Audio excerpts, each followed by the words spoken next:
Hello, children. Today we are going to do the rat trap.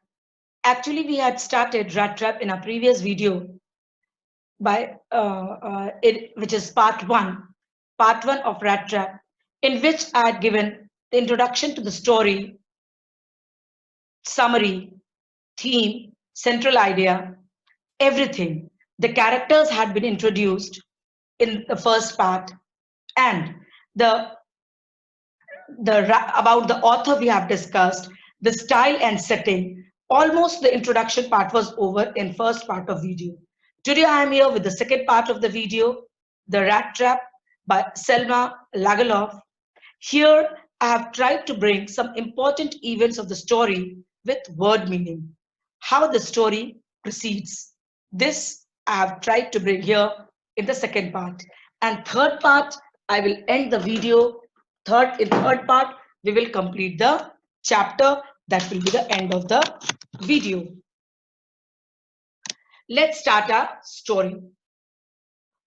Peddler's means of survival and his physical appearance. Here we will discuss how did Peddler survived, what did he do for his livelihood, and how did he look. The peddler was a man who went on selling small rat traps of wire. So what is rat trap, children? Have you seen? Yes. Rat trap means the traps for catching rats. Actually, the author has tried to show metaphor. Rat trap is a metaphor of life for life, that we all are rats and this world is a rat trap, and the way we put baits to catch the rat. Similarly, all these riches, joys, materialistic things, money, power, position, all these are the baits for us.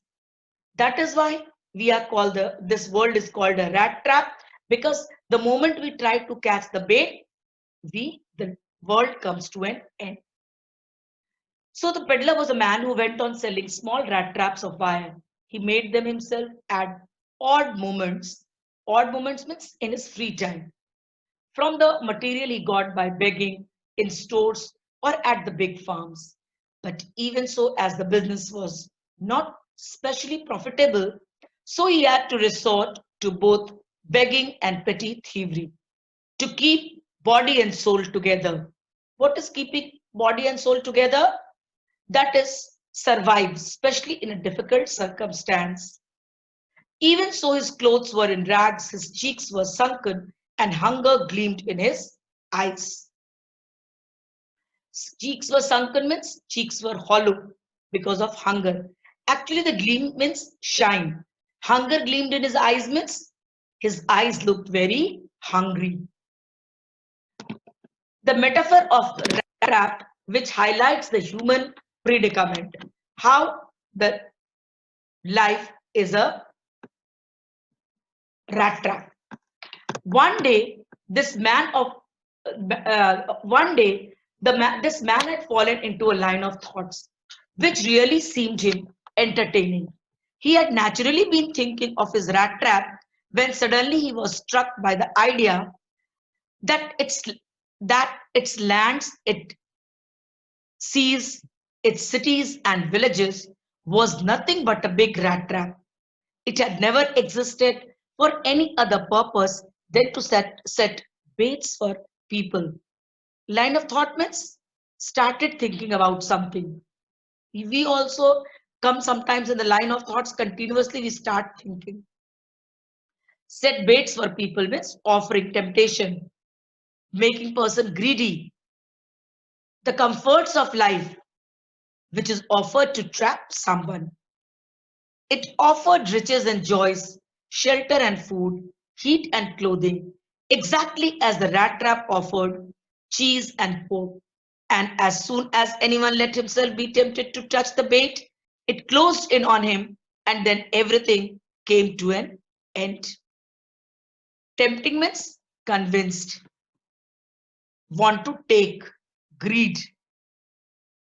Peddler amused with his own ideas. Peddler was amused with his own idea. Thinking world as a rat trap, Peddler was very happy. So why Peddler was happy? because the world had, of course, never been very kind to him. Wherever he went, ordinarily met with sour faces.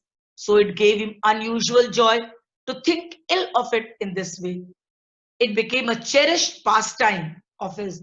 Cherished means to love, protect. He loved to think that he was not only the greedy one who is running after money, but all are greedy. Every human being is greedy. So he enjoyed thinking this way during his many dreary plodding. Dreary means very dull, and plodding is to walk with heavy steps. So during his many dreary plodding to think of people he knew who had let themselves be caught in the dangerous snare and of others who were still circling around the bait. Snare means trap, that how people were caught in the dangerous trap. Hospitality shown by the crofter. So thinking all this, one day this peddler came across a cottage where he wanted to ask, where he had gone to ask something, maybe shelter or food. But the owner of the house, who was an old man, an old crofter, was very generous. He was very hospitable. So he shows a warm hospitality to the beggar, to that peddler. The crofter was an old man without wife or child. So he welcomed his guest. One dark evening, as he was trudging along the road, who is he? The peddler. Trudging means walking slowly with heavy steps. Trudging along the road, he caught sight of a little grey cottage by the roadside, and he knocked on the door to ask shelter for the night. To his amazement, he was not refused. Usually, he met with sour faces. Nobody respected him. But this time, the owner of the house was very happy. The owner, who was an old man without wife or child, was happy to get someone to talk to in his loneliness. So, children, you know that when we share our joys, it multiplies. When we share our sorrows, it divides.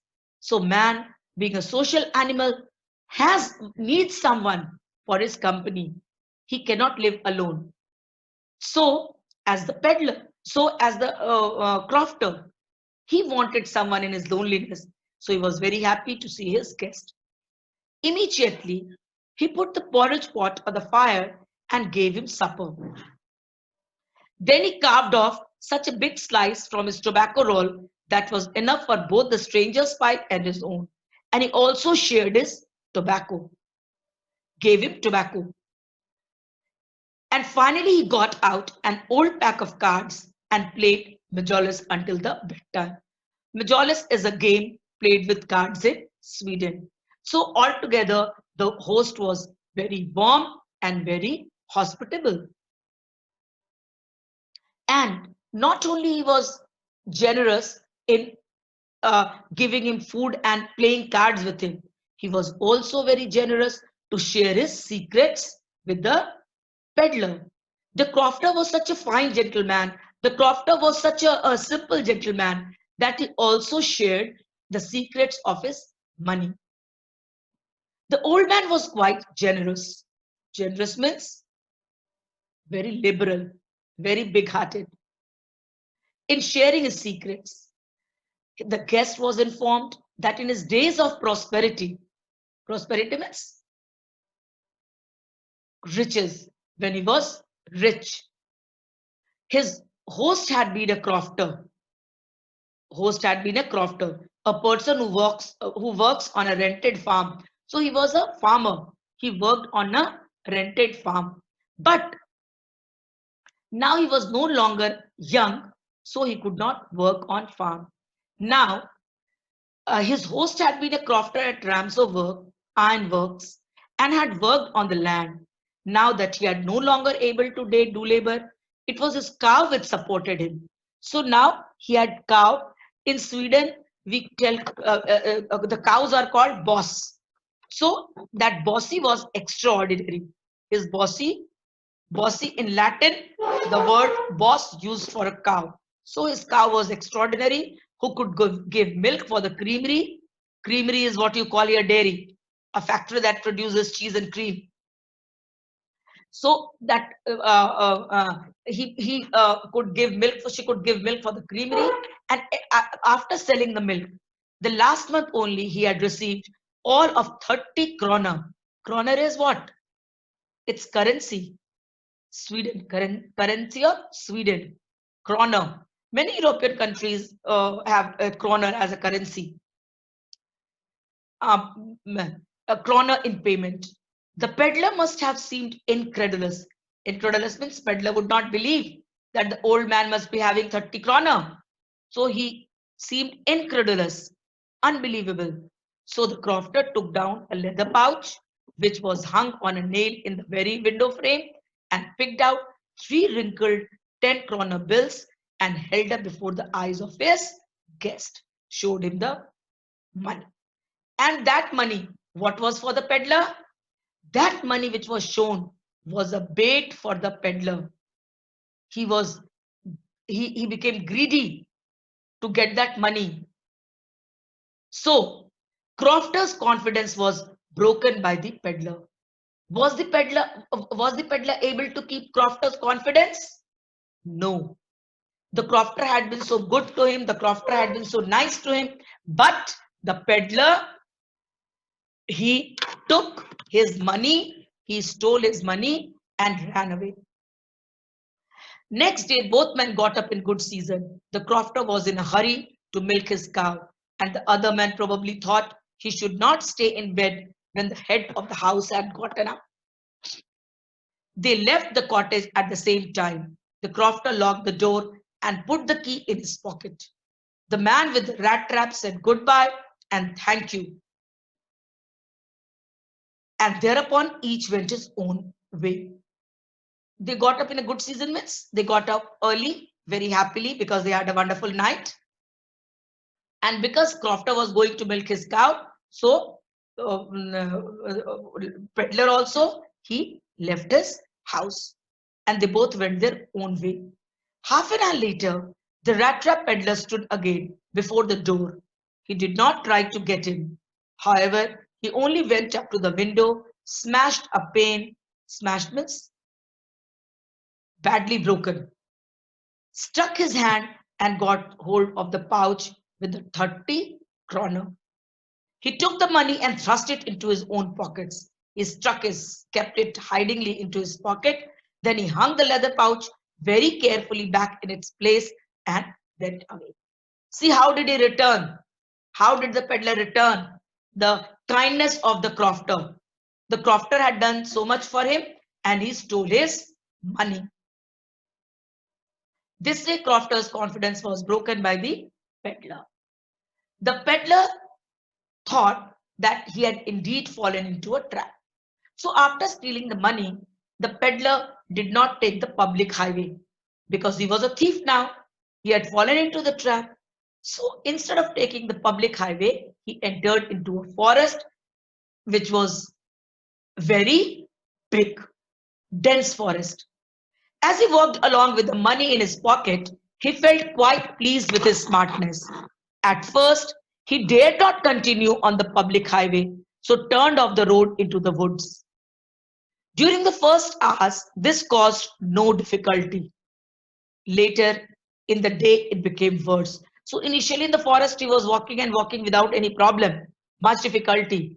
But gradually, when the evening started descending means coming down, it was evening, it was winter, he started finding problem because he could not find any way to come out. Ultimately, he saw that he was moving on the same path. Later in the day, it became worse, for it was a big and confusing forest.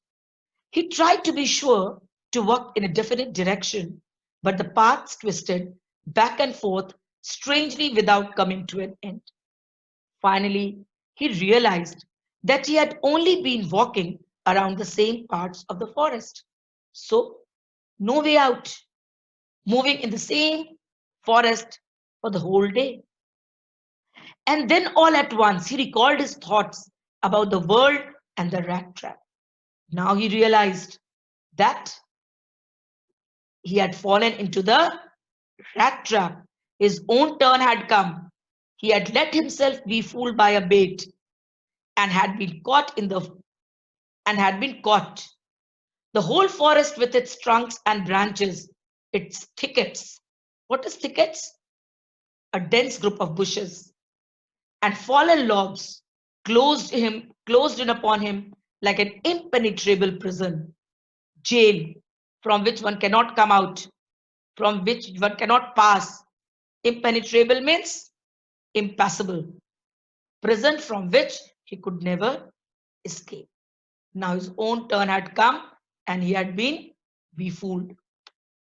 Peddler's condition in the forest. The peddler's condition was worst in the forest. It was winter, so the darkness was already descending. Descending means coming down over the forest. It increased danger, his gloom and despair. Gloom means darkness. Despair means hopelessness. So gradually, with the passage of time, he was becoming more and more hopeless. Finally, he saw no way out and he sank down on the ground. Sank means sat down on the ground, not sit actually, fell down on the ground. Tired to death, he was deadly tired, thinking that his last moment had come. Just as he laid his head on the ground, he heard a sound, a hard, regular thumping sound. Thumping is the sound of something heavy object beating like this. So this is the thumping sound. Those were the hammer strokes from an iron mill. There must be some people nearby, he thought. And that was a hope in the forest, in the midst of the danger. There was a hope that there must be some people nearby.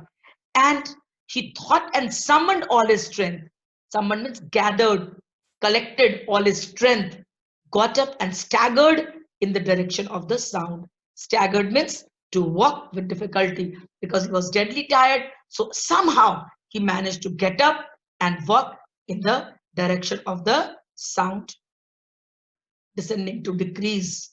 Here it has come in the last.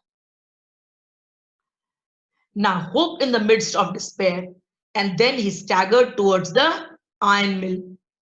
That time there was Ramso iron mill, and he moved that side for shelter, for begging the shelter for night.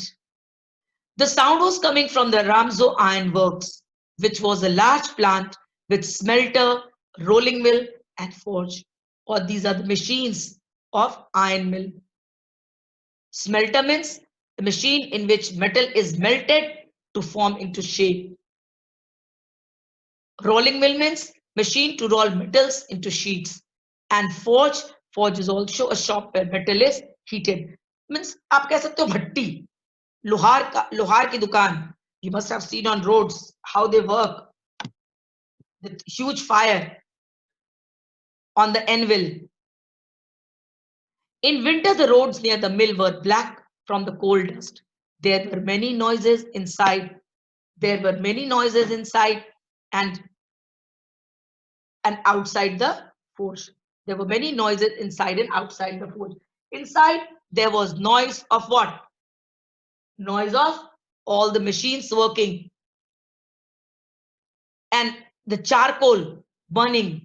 And outside, there was noise of heavy rain on the tiled roofs, heavy wind. So the blacksmith did not notice that a man had opened the gate and entered the forge until he stood close up to the furnace. And the man entered the gate and came and stood near the furnace. Furnace is fire, chula, bhatti. The blacksmith glanced casually and indifferently at the intruder. Indifferently means uncaring. Intruder is a person who comes without being called, a trespasser. So obviously, for blacksmith, getting such kind of guests, poor and vagabonds, was not a very new thing. Every day, some or the other beggar or any poor people would come for night shelter. So he did not take care. He looked at him very uncaringly at the intruder and gave him a haughty consent to stay for the night. Haughty means very arrogantly. He did not utter a word very arrogantly. He simply agreed, gave permission to stay for the night. Means he simply nodded his head and okay, he could sleep. The poor beggar did not want any respect. He did not expect also any respect. He wanted shelter for the night and tomorrow he will leave the iron mill slowly. And he had got the opportunity to live. But the owner of the iron mill, the iron master, was very smart. He wanted to be the best and the mill owner. So every day he used to have 2 rounds of the mill. The iron master's nightly rounds in the forge. It was night, and the Ramso iron mill was owned by a very prominent iron master. He watched both night and day to see that the work was done properly. On one of his nightly rounds of inspection, the first thing he saw was a tall ragamuffin. Ragamuffin is the poor man. Prominent iron master means famous iron master. A ragamuffin is a person in rags. The poor vagabond was sleeping. The blacksmith did not take care, but the owner of the mill, he had to see who was sleeping in his factory. So, at first thing he saw was the tall ragamuffin who had eased his way close to the furnace. He walked close up to him, looked him over very carefully, and then tore off his slouch hat to get a better view of his face. And tore off means to remove. He removed the hat from his face to get better view of his face because he wanted to find out who the man was sleeping in his forge.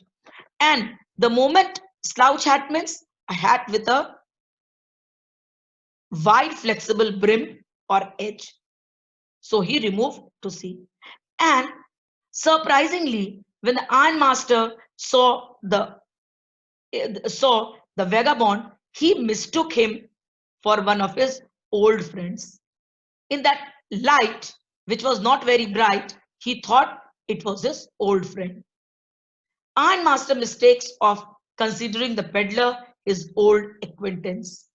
Ironmaster thought that it was his friend who had come to take shelter. Ironmaster also worked an in army, and he thought that it was his friend Niels Olof who was also an army man. Taking off the peddler's hat, he mistook him as an old acquaintance, Niels Olof. The peddler did not know him, nor he had seen this man earlier. The ironmaster mistook him for his friend, but actually the peddler had never seen ironmaster before. But he thought that if this man mistook him as his old companion and gave him some money out of pity, then it would be a good thing. Again, that was a trap. Again, the peddler was not telling the truth. When Ironmaster mistook him of Niels Olof, his old regimental comrade, old friend, he did not disclose his identity. Why? Because he thought that if the Ironmaster will pity him, will feel kindness for him, and gives him some money out of pity, it would be a good idea. So, acquaintance means associate, known, companion is friend, and the vagabond thought that feeling shame, disappointment, kindness, if the ironmaster will give him some money, it will be a very good thing. Therefore, he did not undeceive him. Deceive means to cheat, and undeceive means to free from misconception. So, he did not try to remove his misconception. Therefore, he did not undeceive him by opening the identity. The ironmaster talked to him very politely and invited him home. The ironmaster thought that it was his friend with whom the things have gone very bad. He had reached such a bad state. So he talked to him very politely and asked him about his past and invites him for Christmas to his home. But the peddler declines the ironmaster invitation. He did not accept the invitation to go along up to the manor house and be received by the owner like an old regimental comrade. Regimental comrade means army friend, a fellow soldier. That, however, did not please the tramp, the beggar, the peddler, the rat trap seller, whatever you call the tramp. He was not happy with the idea of going to manor house. Manor house is a big house in the countryside. So he was not happy with it. Why he was not happy? Because he knew maybe the ironmaster could not recognize him at night, but he will definitely recognize him in broad daylight. So he was not pleased with the idea of going. No, I couldn't think of it, he said, looking quite alarmed. Alarmed means frightened. He was looking frightened also because he was also a thief. He thought of the 30 kroner. To go up to the manor house would be like throwing himself voluntarily into the lion's den.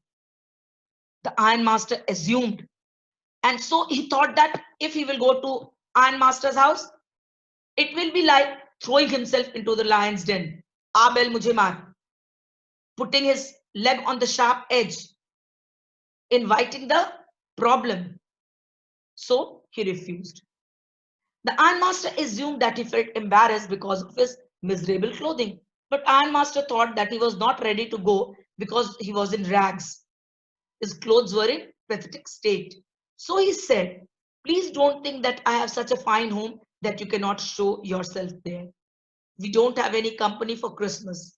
Now come along with me and help us make the Christmas food disappear a little faster." So I told the children the common theme in the story revolves around company. Everyone wants to share their joy with others.